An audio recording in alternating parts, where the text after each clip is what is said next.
what is Thunder Academy and how did it come about? A great friend of mine, Robbie Venter, him and I were talking about doing a training for people and the logistics on how to do it or what it would take, what it would mean. Yeah. The first one we did was 10 weeks long and it was a real stretch. Like I think we did 160 sessions in that 10 weeks, and but the lives of the people were so impacted by it. There was only, I think, 15 or 16 people at that conference, at that intensive. Yeah. And so when we started, it was really to launch a way for people to come to my country, to my place, instead of me always going there. And of course, we had COVID in the middle of all of that. And the next one we did was a 4-week and 3-week one. We did two different sessions, and again the same sort of numbers for both of them. But I think it took 2 years for the seed to grow, and this year we have a 4-week. We've settled on 4 weeks. Seems that people can get 4 weeks off a lot easier than they can 6 weeks or 8 weeks. 3 weeks is a little bit too short to get what you need to get done. I think so. Right. And also it takes 21 days to form habits, for the life of a person to start to break open and to form habits and stuff. And so right at that pattern and establishing process, you leave. Yeah, so true. People come into a cocoon, and if we can walk past that 21 days, that's very true. then the cocoon becomes firmed and sets in place.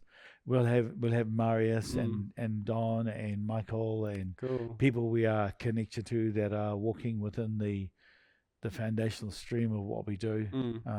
Haven't set a final record of who's going to be teaching yet, but we live stream them in through Zoom, and we've got a big screen. We'll get a section to be in the auditorium. Yeah, we're in here this time. It's too big. And so so it's really cool. It's going to be great. And so we've got a space. massive big screen that things will be out there for people to see, and interactive cameras so that people can actually ask questions from the people that are speaking here. So excited, looking forward to it, very much so. And why? So why did you? So that's kind of how it started, right? And what's coming, but what's your sort of heart and desire for the people who come and engage? And I think the core of it for me is to bring understanding on how to build a deeper relational union with Yahweh. Beautiful. Everything I do and everything I say to people is all about a relationship. Anything I'm involved in, guys, this is about relationship. And so, you can't relate to everyone in the world, and you relate to people that are growing with you and walking with you in the right way. But everything is about a relationship. And so there are relationships that do change. But as you walk into this, we're finding that some of the old students are meeting together, and we have a Zoom call for them where they get together, from previous schools, and they fellowship together and talk for every couple of hours every I think it's every fortnight or every month they have a meeting together. And so it builds good long-lasting relationships. But the main drive is to increase a person's knowledge and understanding about Yahweh. Not just Bible study, but how to practically engage with the presence of Yahweh. Why we pray in tongues. We do a 24-hour, and everybody stays awake for 24 hours. We keep them awake, like including me. I stay awake as well, and I love them. I love the 24 hours because usually by about 16 or 18 hours into it, things really start to unfold over that long period of time. And most people by the end would have prayed in tongues for 18 hours. I'm pretty sure last time you had one of those, you stayed up for 48 hours. Yeah, I think you couldn't sleep the night after. Yeah, that's exactly right. Yeah. So, but it is, and so I think my main drive is to bring understanding of relational union with Yahweh, what it means.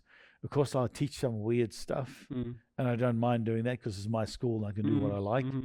And but it's fascinating watching people have their heart opened like surgically by Yahweh, and then watch them change. And we have, I think, 7 students returning from last year And the years and previous the too. years previously. And we've had 3 or 4 that have gone through 2 or 3 schools now and are That's so coming to the cool. next one That's because so cool. of the impact that it has on them. And so really excited about it. Yeah. No, that's really beautiful, man. Yeah, I mean, it's a cool transition, and it's a really beautiful way to continue outworking your mandate, which is teach them how in a really personal way Yep. to actually share breath with people. Yep. I'm really hoping next year to push the envelope with it. True. So we'll In terms of people coming and attending. We'll have Marius and Daniel coming for the conference, and they'll come a week earlier. So both of them will be involved in teaching. Not this year, next year. Yeah. In the school for 3 or 4 days before conference. So That's really, awesome. really looking forward to trying to. I just want to see what is the depth of the mandate Yahweh wants us to do. What impact can we have to change the world and what we do? And I know other people have schools, and that's great. We'll see. Watch the space. Well, what kind of numbers are you thinking in this moment? What would you love? What's your dream? I mean, my dream was to have 40 people. Originally, now we've got it. And we've got 40 people, and I'm going like, okay, I always know with Yahweh that once it was an easy one too. Something's realized. Yeah. I 3 years ago when we had our first school and we struggled to get 14 or 15 people at it. Yeah. I was like, and that was right at the end. We finally got those people. We're now months and months and months, like 4 or 5 months out, and we already, fill. It's interesting. It's just amazing. Like we had a couple of people who were going to come, but decided that they couldn't.